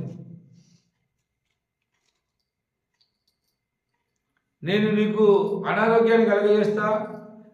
ఆ అనారోగ్యంతో నీ శరీరంలో బలం తక్కువైపోతుంది, నీ కనుదృష్టి తక్కువైపోతుంది, నీవు బలహీనం అయిపోతావు, నీ బలం తక్కువైతుంది అని చెప్పిస్తారు. ప్రస్తుత దేవుని సన్నిధిలో నమ్మకంగా ఉన్న వారిని దేవుడు అభివృద్ధిగా ఆశీర్వాదకరంగా, ఆయన విడిసిందే మనల్ని ఆశీర్వదించడానికి. మనం లోకములో కష్టాల్లో, బాధల్లో, శాపములు, ఇరుకులు, ఇబ్బందుల్లో, నష్టాల్లో, నాశనములో, దిక్కులేని స్థితిలో ఉన్న మనలను ఎందుకు పిలిచిండు చెప్పండి? ఆశీర్వాదానికి వారసులుగా చేయడానికి, ఆశీర్వాదానికి మూల కేంద్రంగా చేసింది. ఆశీర్వాదం ఎక్కడ ఉంటుంది అంటే యేసయ్య నమ్మిన వాళ్ళ దగ్గర ఉంటుంది. ఆశీర్వాదం కావాలంటే ఎక్కడికి వెళ్ళాలి? యేసయ్య మందిరానికి వెళ్ళాలి, లేక యేసయ్య నమ్మిన వాళ్ళ దగ్గరికి వెళ్ళాలి. ఆశీర్వాదానికి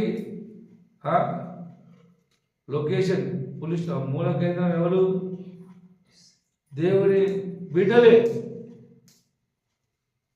నేను చెప్తున్నా, నిన్న కూడా చెప్పినా, ఇప్పుడు కూడా చెప్తున్నా, ఎవరైతే నమ్మకంగా ప్రభు దగ్గర జీవిస్తారో వారిని ఎన్నడూ దేవుడు చేయి విడువడు. నేను నిన్న 2 సాక్ష్యాలు చెప్పిన. ఒక ధనవంతుడు, ఒక వ్యాపారవేత్త, ఒక కోటీశ్వరుడు చెప్పిన సాక్ష్యం ఏంటంటే, మా అమ్మ నాకు నేర్పించింది, కొడుక ఆదివారము ఎన్ని పనులున్నా మానేసి చర్చికి వెళ్ళు, అది నీకు దీవెనా అని. ఆయన ఆ రోజు సంది వాళ్ళ అమ్మ చెప్పిన మాటను బట్టి నడుస్తుంది కనుక ఈరోజు కోట్ల ఆస్తి సంపాదించుకున్నాడు. ఎంత? కోట్ల ఆస్తి.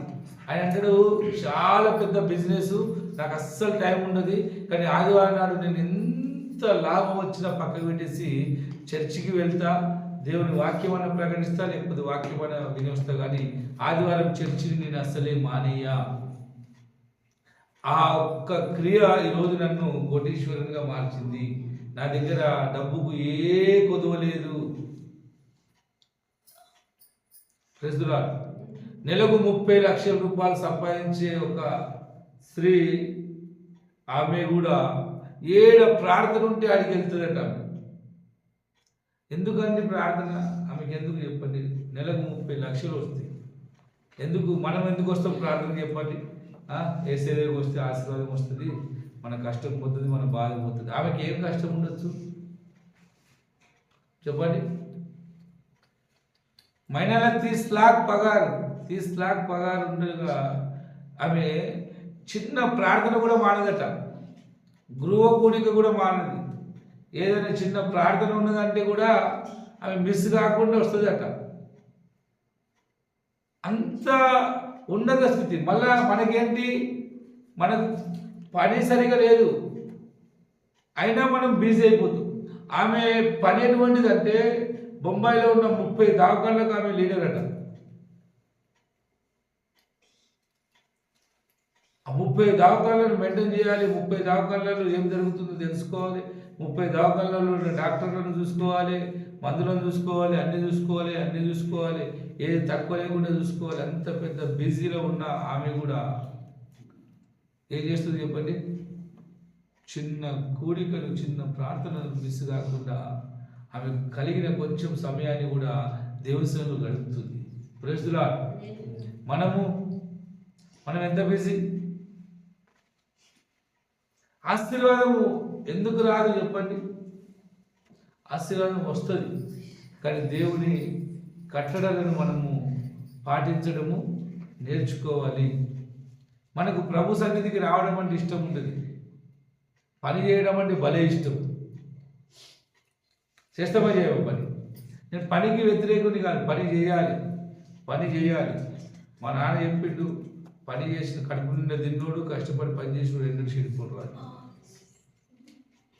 చెప్పండి, కడుపు నిండా తిన్నోడు, కష్టపడి పని చేసినోడు ఎన్నడూ చెడిపోడు, వాడు సుఖంగా బతుకుతాడు, ఖచ్చితంగా మంచి బతుకుతాడు. ఎందుకంటే కడుపు నిండా తింటే ఆరోగ్యం ఉంటుంది, కష్టపడి పని చేస్తే డబ్బులు వస్తుంది. కొంతమందికి ఏంటంటే ఇది ఉంటేనే తింటా, అది ఉంటేనే తింటా, ఇది ఉంటేనే తింటా, అది ఉంటేనే తింటా. ఈరోజు నేను ఒకరికి ఒక మాట చెప్పిన, శాకాహారి పులావ్ చేసిండే, శాకాహారి బిర్యానీ సూపర్ ఉండే, అలా సిమ్లా మిర్చి, బీర్నిస్కాయ, చిక్కుడుకాయ అవి ఒకటి వేస్తే, ఇంకేంటి పులవారు వేసిర్రు అవి ఒకటి వేసేస్తే, ఒక పిల్ల అవన్నీ తీసి పక్కకు పెట్టి అన్నం తింటుంది. మీకు తెలుసా, అన్నం కంటే ఎక్కువ బలము కూరగాయలలోనే ఉంటుంది. సార్ కరెక్టేనా? भाजीपाल्यामध्ये ताकद असतात का? भातमध्ये असतात भाजीपाला. त्याला एवढं सांगितलं मी, हे भाजीपाला जे आहे ना, याच्यात ताकद असते. जे तू भात खाते त्याच्यात जास्त ताकद नसते. ते कशाला सोडतो? ते कायाचं वस्तू आहे, కాయాల్సిన చూడాల్సిన అని చెప్పినందుకు ఆమె 2 గంటలు ఏడిసిందట. ఆ బిడ్డింగ్ కాడికి వెళ్ళి ఇంటికి పోయేదాకా ఏడుచుకుంటూనే ఉందట. వాళ్ళ మామ నాకు ఫోన్ చేసి ఏమన్నావు ఆమెను, ఆమె ఏడిచేది మా ప్లేస్ లేకుంటుంది, ఆమె కంటే పెద్దది. ఆయన ఫోన్ చేసి ఆమె ఏడుస్తుంది, ఎందుకన్నావు ఆమెను అట్లనే అంటావు అని ఏమన్నా, నువ్వు బలమైన వస్తువును పాడేస్తున్నావు, పనికిరాంది తింటున్నావు, అది తినాలమ్మా అని చెప్పినాక అంతే. అది ఆమెకు చచ్చిపోయినంత బాధ అనిపించిందట. ఆయన ఫోన్ చేసి నా క్లాస్ విక్తుడు నాన్న ఇటువంటి వాళ్ళు కూడా ఉంటున్నారు లోకం మీద అని చెప్పేసి అనిపించింది. దేవునికి స్తోత్రం. హల్లెలూయా.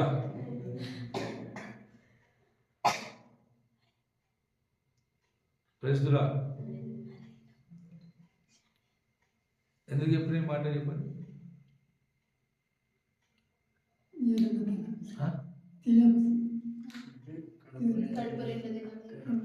కడుపు నిండా తిన్నోడు, కష్టపడి పని చేసినోడు చెడిపోడు. ఏది ఉంటే అది తినాలి, ఏది ఎదురు వస్తే అది తినాలి, అన్ని తినాలి, అప్పుడే ఆరోగ్యం బాగుంటుంది. మీకు తెలుసా, మేము చిన్నగా ఉన్నప్పుడు మిరాల కారం వేసుకొని తింటండి. ఓన్లీ మిరాలు మిరపకాయలు మిక్సీ చేసి దంచి పౌడర్ చేస్తుంటే అది వేసుకొని తింటే సర్ది దగ్గు జ్వరాలన్నీ మాయమైపోతుంది. అయ్యా మాకు జ్వరం వచ్చింది అంటే ఇంత మిరాల కారం ఉడుకుడికి అన్నంరా ఇంత మిరాల కారం వేసుకొని తినరా పోతుంది. మిరాల కారము దంచుకొని తింటుండే ఇండ్లలో ఉంటుంది. అది తింటే రోగాలు పోతాయి, కాళ్ళ నొప్పులు, శరీర నొప్పులు, బలహీనతలు అన్నీ పోతాయి. హల్లెలూయా. అయితే నేను చెప్పేది ఏంటంటే, తిన్నోడు పని చేసినోడు చెడిపోడు. పని చేయొద్దు అని నేను పనికి వ్యతిరేకుడిని కాదు, కానీ పని చేసినోడి కంటే వాక్యం విన్నోడే ఆశీర్వాదం పొందుతాడు. పని చేసినోడి కంటే ఎక్కువగా వాక్యం విన్నోడే ఆశీర్వాదింపబడతాడు. దేవుని వాక్యానికి లోబడ్డవాడే ఆశీర్వాదింపబడతాడు. వాక్యం నిన్ను చెప్పండి భూలోకములు ఉన్న మనుషులందరికంటే నిన్ను హెచ్చిస్తుందట. మనం చదివిన వాక్యం ఏం రాసింది, నా ఆజ్ఞలను అనుసరించి నడిస్తే ఈ భూలోకములు ఉన్న మనుషులందరికంటే నేను నిన్ను గొప్పవాడిగా చేస్తా అని చెప్పేసి. హల్లెలూయా. గొప్పవాడిగా నువ్వు మారాలంటే దేవుని వాక్యాన్ని శ్రద్ధగా విని దాన్ని పాటించాలి. నీలో ఉన్న చిన్న క్రియ నిన్ను ఆశీర్వాదకరంగా మార్చేస్తుంది. ఎందుకంటే దేవుని వాక్యం రాసింది, యెహోవా యందు భయభక్తులు గలవారిని ఆయన తరతరముల వరకు కరుణించు దేవుడు. నువ్వు దేవుని యందు భయభక్తి కలిగి ఉంటే దేవుడు నిన్ను తరాలకు నిన్ను ఆశీర్వాదకరంగా మార్చేస్తాడు. వాక్యము ఎప్పుడు పొరపాటు ఉండదండి. వాక్యములు ఏనాడు తప్పు ఉండదు. ఏ పొరపాటు ఉన్నా మనలో పట్టే ఉంటుంది. కాబట్టి వాక్యానికి లోబడితే ప్రభు అద్భుతంగా మనల్ని ఆశీర్వదిస్తాడు, అద్భుతకరంగా ఆశీర్వదిస్తాడు. ఎందుకంటే దేవుడు నిన్ను నన్ను ఎందుకు పిలిచిండు చెప్పండి. అప్పుడే ఆశీర్వాద వారసు, ఆశీర్వాదానికి వారసుడు నువ్వు. కానీ మనం ఆ ఆశీర్వాదాన్ని పొందుకోవాలంటే చేయవలసిన పని ఏంటి చెప్పండి. ఫస్ట్ది దీవించడం నేర్చుకోవాలి, రెండోది మేలు చేయడం నేర్చుకోవాలి, మూడోది దేవుని వాక్యాన్ని శ్రద్ధగా వినడము నేర్చుకోవాలి. శ్రద్ధగా వినడం నేర్చుకోవాలి. వాక్యానుసారంగా నువ్వు జీవిస్తే ఏం రాసిందంటే, కొత్తది వచ్చిన పాతది మిగిలి ఉంటుంది. చెప్పండి, కొత్తది వచ్చిన పాతది మిగిలి ఉంటుంది. అదే రాసిందంటే, చాలా కాలము నిలువై ఉన్న పాతగిలిన ధాన్యములు తిందురు, కొత్తది వచ్చినను పాతది మిగిలియుండును. కొత్తది వచ్చినను పాతది మిగిలియుండును. ఎవరిని దేవుడు ఆశీర్వదిస్తాడంటే ఇచ్చేవాడిని ఆశీర్వదిస్తాడు అని రాసింది. ఇప్పుడు నేను 3-4 మాటలు చెప్తాను. ఒకటి దీవించాలి, రెండోది మేలు చేయాలి, మూడోది ఇయ్యాలి, నాలుగోది శ్రద్ధగా వినాలి, ఐదోది వాక్యానుసారంగా జీవించాలి. నాకు ఈ మాట అద్భుతం అనిపిస్తుంది. ఏ మాట? నిర్గమకాండం 15:26 అద్భుతం అనిపిస్తుంది. ఏ రోగమును నీ దగ్గరికి రానియా అంటాడు దేవుడు. నేను కొంతమందిని చూసిన భక్తి పరులు, వాళ్ళకు రోగమే రాదు, అంటే ఏ రోగము లేదు. ముసలోళ్ళు అయినా కానీ వాళ్ళు మస్తు ఆరోగ్యంగా గట్టిగా ఉంటారు. కారణం ఏంటంటే వాళ్ళు పూర్తిగా దేవుడి మీద డిపెండ్ అవుతారు. వాళ్ళు దేవుడి మీదనే ఆధారపడతారు. వేరే దాని మనసే ఉండదు వాళ్ళకు. ఎందుకంటే దేవుని వాక్యము మనిషికి ఏమిస్తుంది చెప్పండి? దేవుని వాక్యం మనిషికి ఏమిస్తుంది చెప్పండి? దీర్ఘాయుషు. చెప్పండి, ఏమిస్తుంది చెప్పండి? దీర్ఘాయుషు. ఆశీర్వాదములో ఒక భాగము, ఆశీర్వాదములో ఒక గుణము దీర్ఘాయుషు. ఆశీర్వాదములో ఒక భాగము ఆరోగ్యం, ఆశీర్వాదములో ఒక భాగము శాంతి, ఆశీర్వాదములో ఒక భాగము సుఖము, ఆశీర్వాదములో ఒక భాగము సంతోషము, ఆశీర్వాదములో ఒక భాగము ఆనందము, ఆశీర్వాదంలో ఒక భాగము నెమ్మది. ఆశీర్వాదం అనేది ఒక ప్రోడక్ట్ అయితే దాంట్లో ఉన్న ఆశీర్వాదము ఈ ఫోన్ అయితే ఇందులో ఉన్న ఫంక్షన్లు, చాలా ఫంక్షన్లు ఉంటాయి కదా, ఆ ఫంక్షన్లే నేను చెప్పిన గుణాలు: దీర్ఘాయుషు, సుఖము, శాంతి, ఆనందము, సంతోషము, నెమ్మది, ఆరోగ్యము, ఇంకా సమాధానము. ఇవన్నీ ఈ ఆశీర్వాదంలో ఉన్న ఫంక్షన్లు. అర్థమైందా మీకు? ఇప్పుడు అర్థమైందా? ఇంకేమని చెప్పాలి? ఆశీర్వాదంలో ఉన్న ఫంక్షన్లు అంటే ఆశీర్వాదంలో ఉన్న గుణ లక్షణాలు. ఆశీర్వాదం అంటే డబ్బు కాదు. హలో, హల్లెలూయా.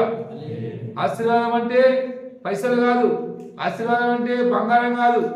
ఆశీర్వాదం అంటే ధనము కాదు. ఆశీర్వాదం అంటే ఆస్తిపాస్తులు కాదు. ఈ ఆశీర్వాదింపబడిన వారి దగ్గర అవన్నీ ఉంటాయి.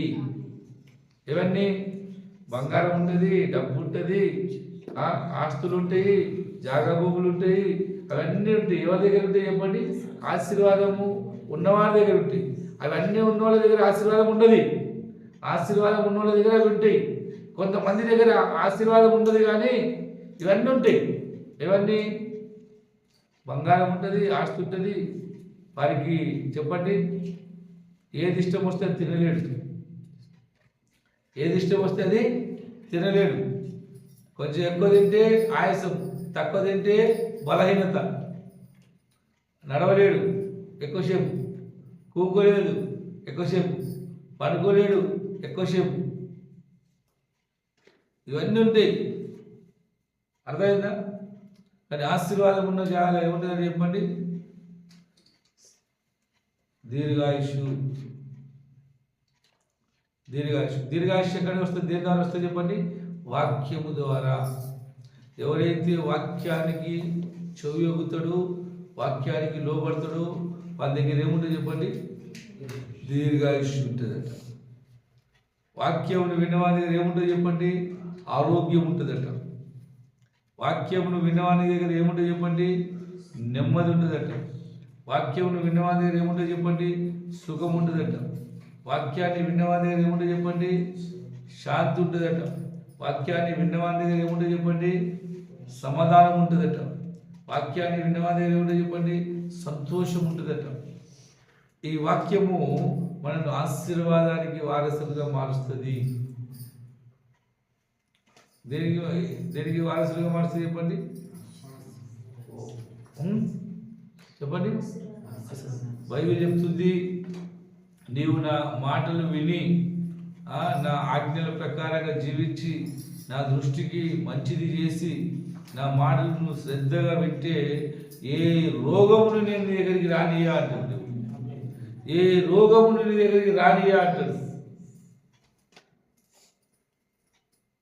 రేస్తున్నారు మీరు అనొచ్చు, పాస్టర్ మరి నీకు ఎందుకు షుగర్ వచ్చిందని. నేను కూడా తప్పిపోతున్నాను. అదే రోజు ప్రతిరోజు ప్రభు పాదాలు పట్టుకొని, ప్రభువా నన్ను క్షమించిన ఆయన, నేను సరే నమ్మకంగా ఉండే కృప చూపించు, నీ వాక్యానుసారంగా జీవించే కృప చూపించు అని ప్రార్థన చేస్తాను. రేస్తురా ప్రభు పాదాలు పట్టుకొని ఆయన దయను కోరుకుంటూ, ఆయన కృపను కోరుకుంటూ ప్రభు సన్నిధిలో సాగిపోతా ఉన్నాం. హల్లెలూయా. దేవునికి మహిమ కలుగును గాక. ఈ రాత్రి ఏది ప్రజలందరూ ఏది? రేపు పొద్దుగాల వస్తారు చూడండి. మరి ఎవడు పోతాడు పరలోకానికి అంటే చెప్పండి? ఎవడైతే ఆయన మాట విని దాని ప్రకారంగా జీవిస్తాడో వాడే పోతాడు. 10 మంది కన్యకలను గుర్తుపెట్టుకోవాలి. పండుకున్నోడు అన్నే ఉంటాడు, వెనుకగలిగినోడు వెళ్ళిపోతాడు.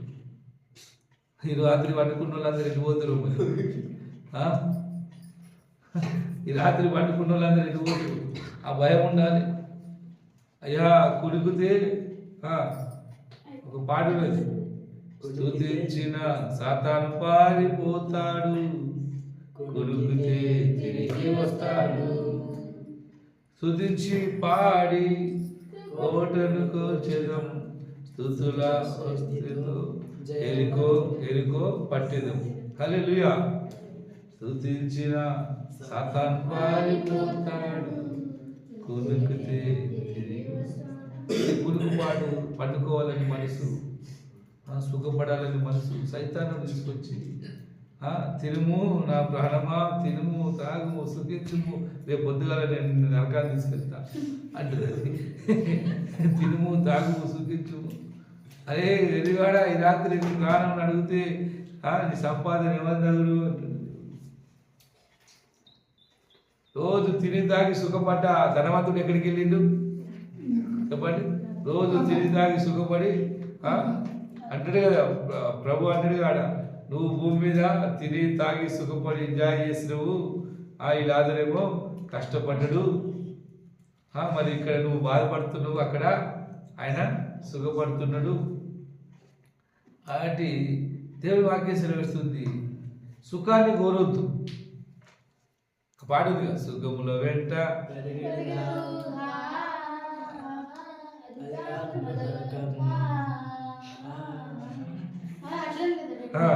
సుఖములు తృప్తిని నివ్వవుగా, గగనమునెవ్వడు తాకరుగా. సుఖములు తృప్తిని నివ్వవుగా, గగనమునెవ్వడు తాకరుగా. సుఖముల వెంట పరిగెత్తు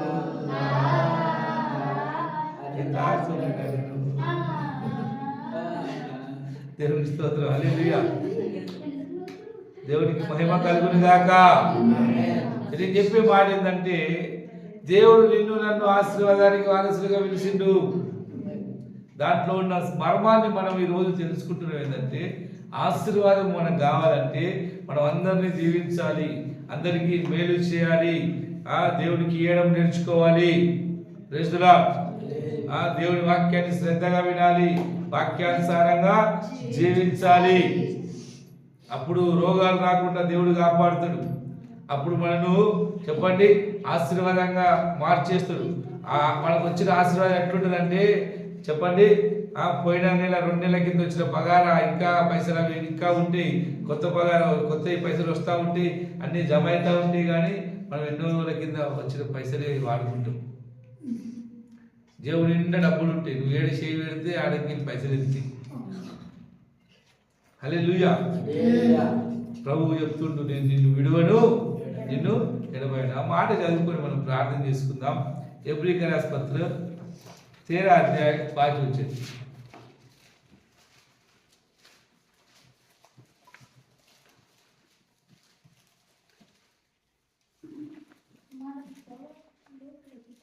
ధనాపేక్ష లేని వారై మీకు కలిగిన వాటితో తృప్తి పొంది ఉండుడి. నిన్ను ఏమాత్రమును విడువను, నిన్ను ఎన్నడూను ఎడబాయను అని ఆయనే చెప్పిండు కదా. హల్లెలూయా. చూడండి నేను చెప్తున్నా ఒక మాట. ఆరోగ్యం ఉన్నోని దగ్గర డబ్బులు ఉంటాయా?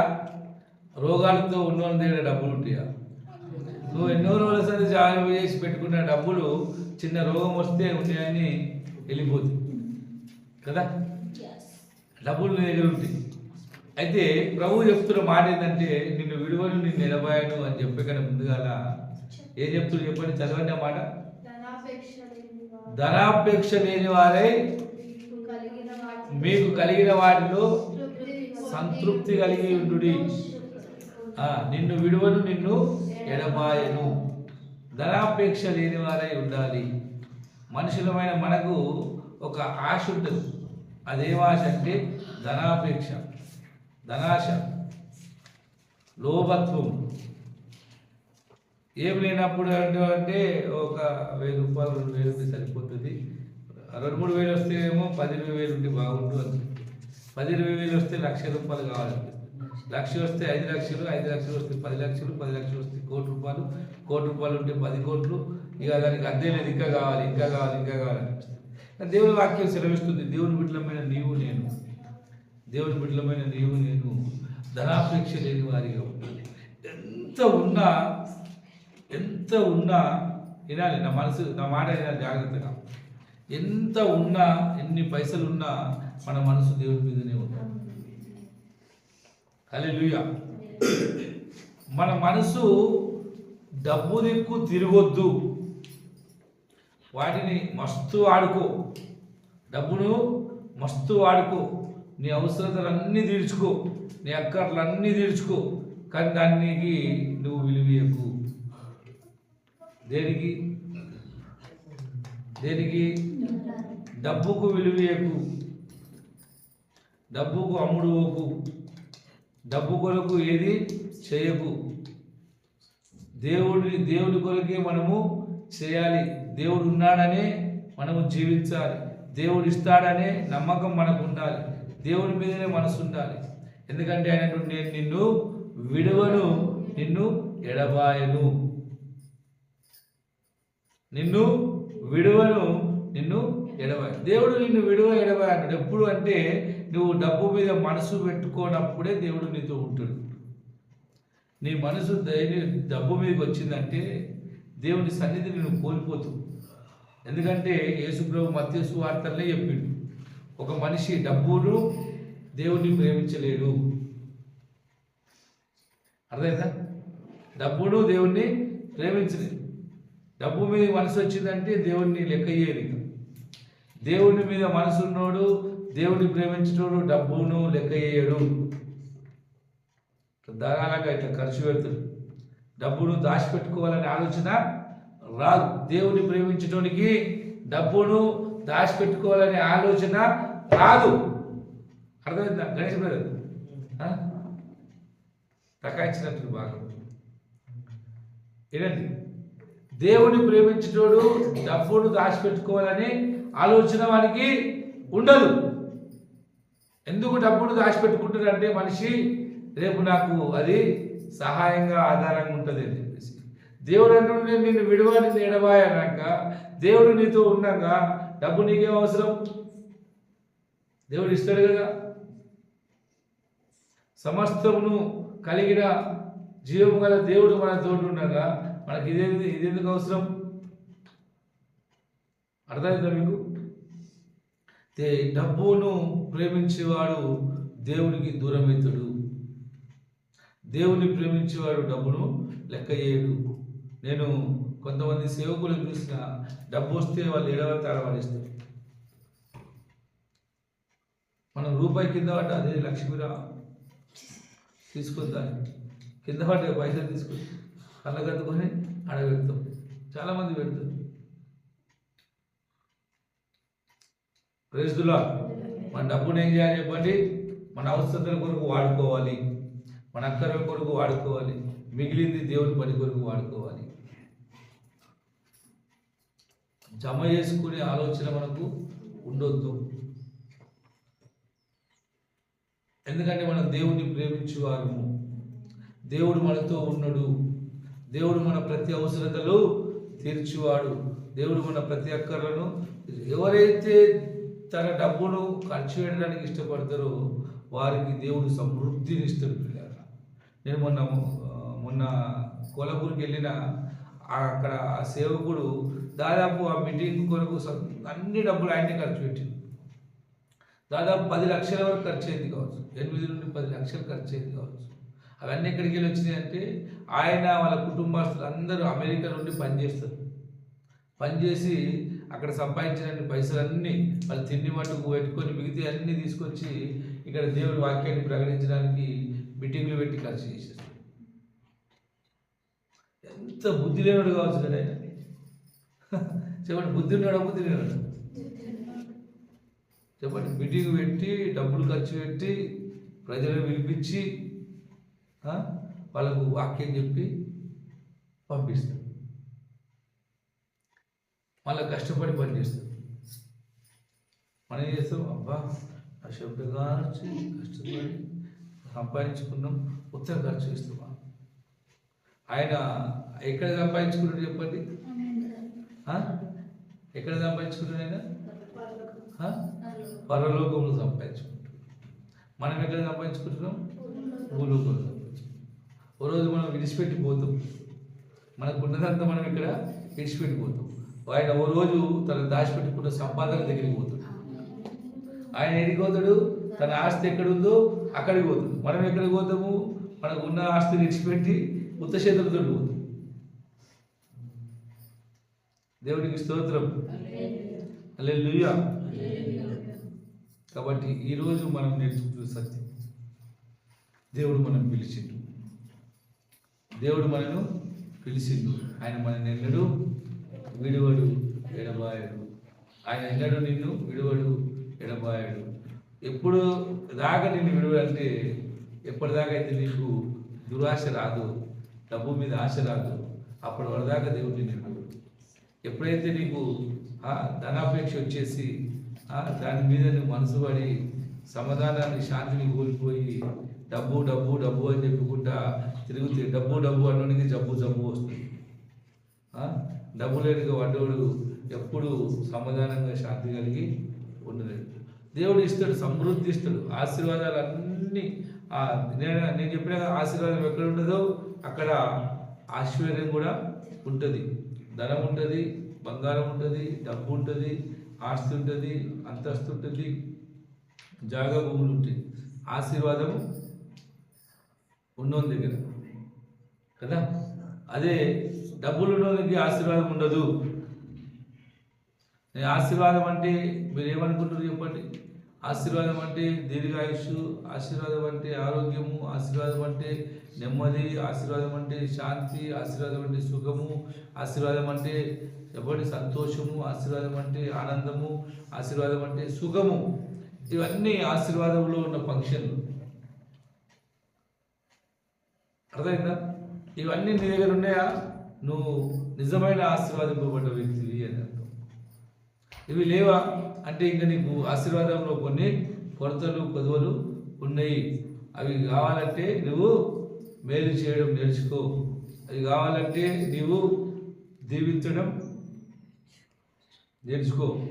అవి కావాలంటే దేవునికి ఇవ్వడం నేర్చుకో. అవి కావాలంటే దేవుని మాటను లోబడడం నేర్చుకో. అవి కావాలంటే దేవునికి ఇష్టమైనది చేయడం నేర్చుకో. ఆయన ఖచ్చితంగా ఎందుకంటే దేవుని వాక్యము జీవం గలది, అది ఖచ్చితంగా నెరవేరుతుంది. దేవుడు ఈ మాటల ద్వారా మన జీవితాలను ఆశీర్వదించును గాక. మనకు ఆశీర్వాదం కావాలి, ఐశ్వర్యం కాదు. ఆశీర్వాదం ఎక్కడ ఉంటుందో అక్కడ ఐశ్వర్యం కూడా ఉంటుంది. అందరం కళ్ళు మూసుకుందాం, ప్రార్థన చేసుకుందాం.